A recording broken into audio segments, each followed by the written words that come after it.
Oke, selamat malam semuanya. Hari ini kita memasuki pertemuan setelah UTS. Untuk materi kita setelah UTS ini masih ada dua bahan kajian, yaitu tentang perancangan bioreaktor dan juga proses lumpur aktif. Selanjutnya nanti akan dilakukan studi kasus atau praktikum. Nanti kita bisa pilih salah satu yang memungkinkan kondisinya untuk dilakukan, ya. Jadi nanti silahkan disepakati saja mau studi kasus untuk suatu artikel, dari suatu artikel, atau melakukan sebuah praktikum pengolahan biologis. Oke, sebelum kita mulai, kita ketahui dulu ya apa itu bioreaktor. Bioreaktor, gampangnya untuk mengingat, ini bioreaktor adalah wadah ya, wadah atau tempat yang digunakan untuk mereaksikan suatu bahan kimia atau mungkin dari limbah cair itu sendiri untuk diolah. Nah, siapa yang mereaksikan? Siapa yang mengolah? Yang mengolah adalah sel mikroba. Nah, bionya ini untuk menandakan mikroba, reaktor, ini bereaksi ya. Ornya ini wadah. Jadi wadah yang di dalamnya terjadi transformasi biokimia dengan adanya sel mikroba. Terus di dalam bioreaktor ini, di dalam wadah ini, kita harus memberikan lingkungan yang terkontrol. Apa aja? Mulai dari suhunya dijaga supaya mikrobanya tetap hidup.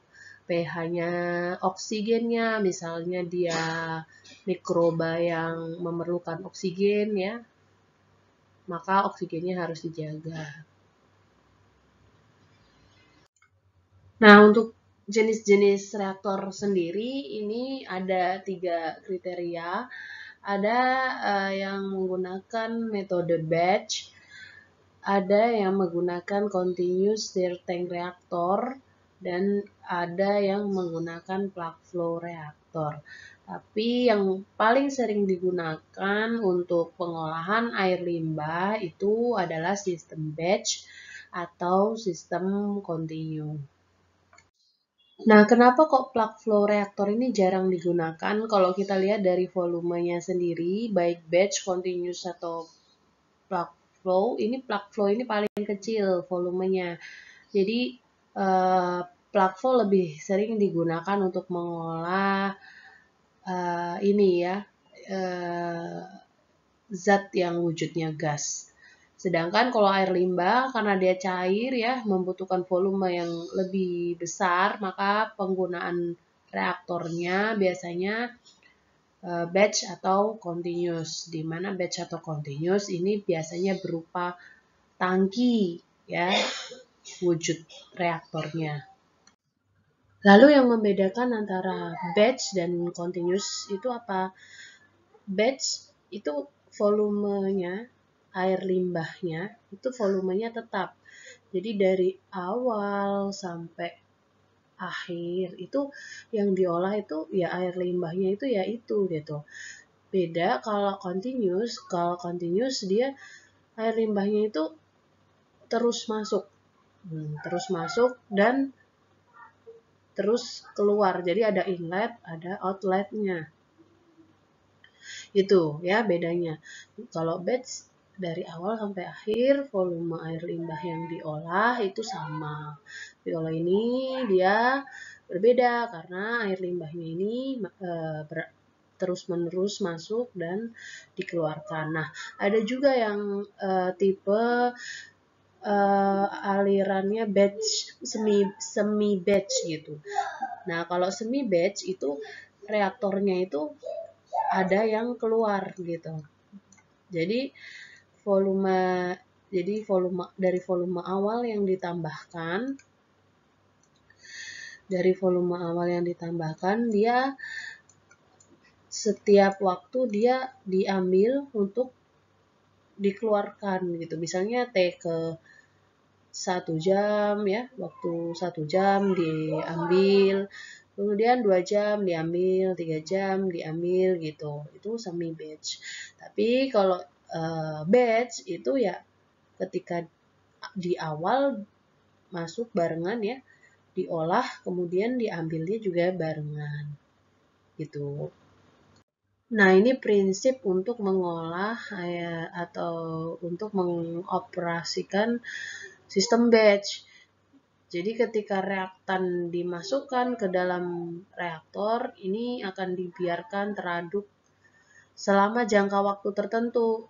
Jadi misalnya ketika air hasil olahannya yang kita inginkan tercapai, itu pada waktu berapa gitu, itu harus dihentikan.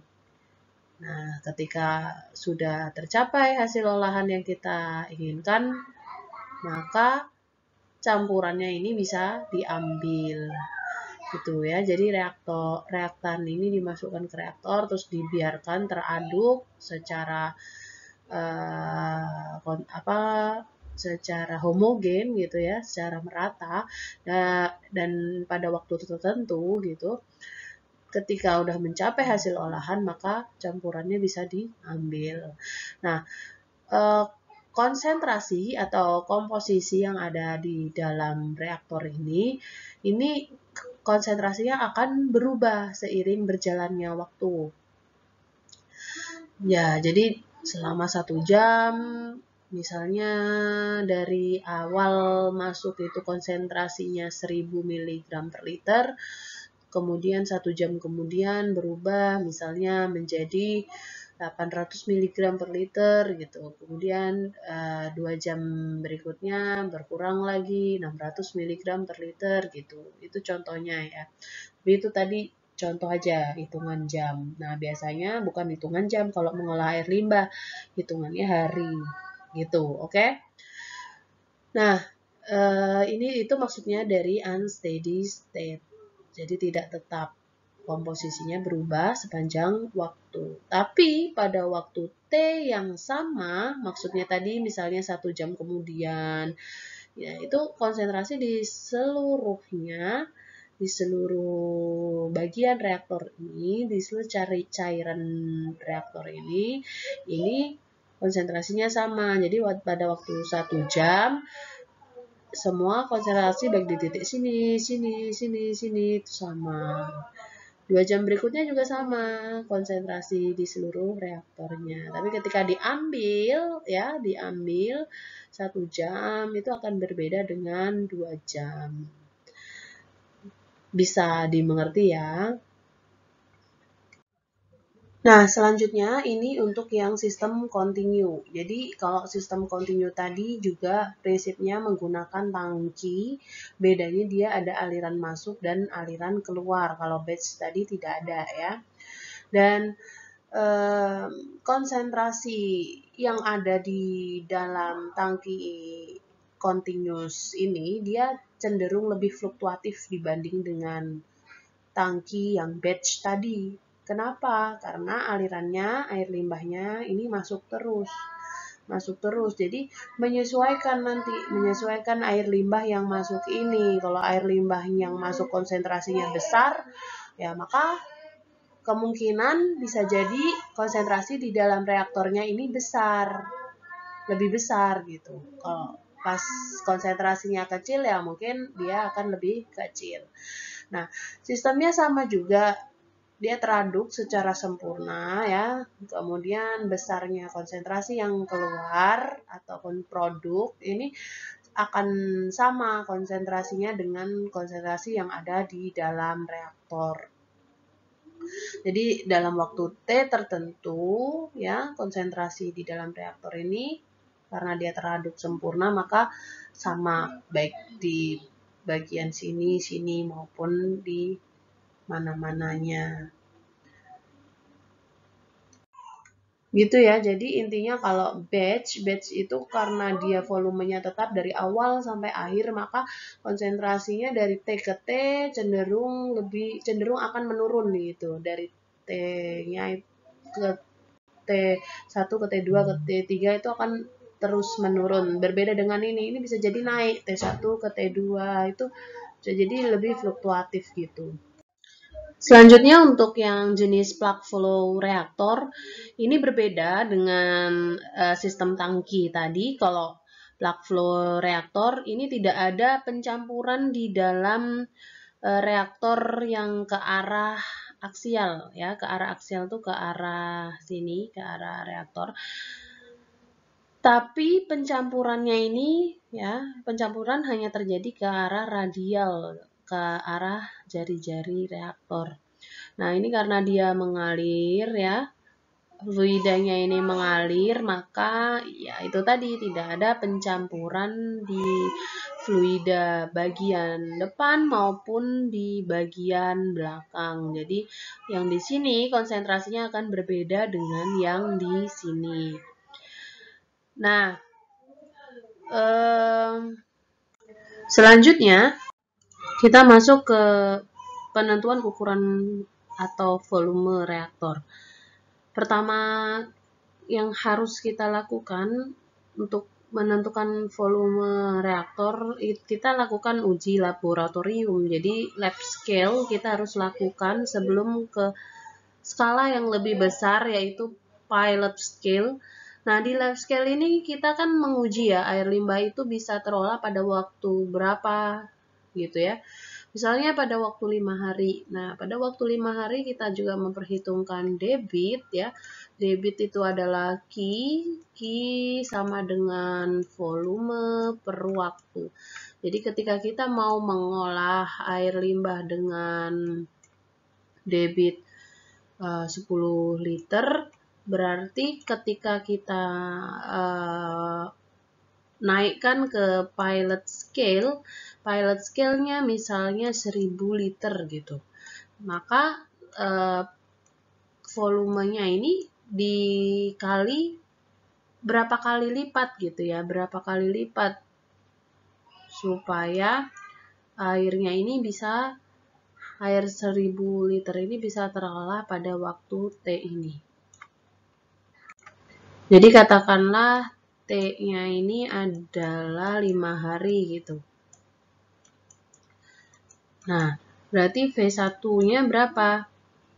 V1 sama dengan 10 kali 5 gitu kan. 50 liter per hari. Nah, kalau kita ujikan ke 1000 liter, misalnya debitnya itu liter per hari ya, ini liter per hari. Sorry, ini satuannya berarti kita coret ya harinya, kita coret, jadi tinggal 50 liter volume lab scale-nya. Nah, berarti ketika 1000 liter per hari debit yang mau kita olah 1000, berarti ini V2 per 5 hari ya.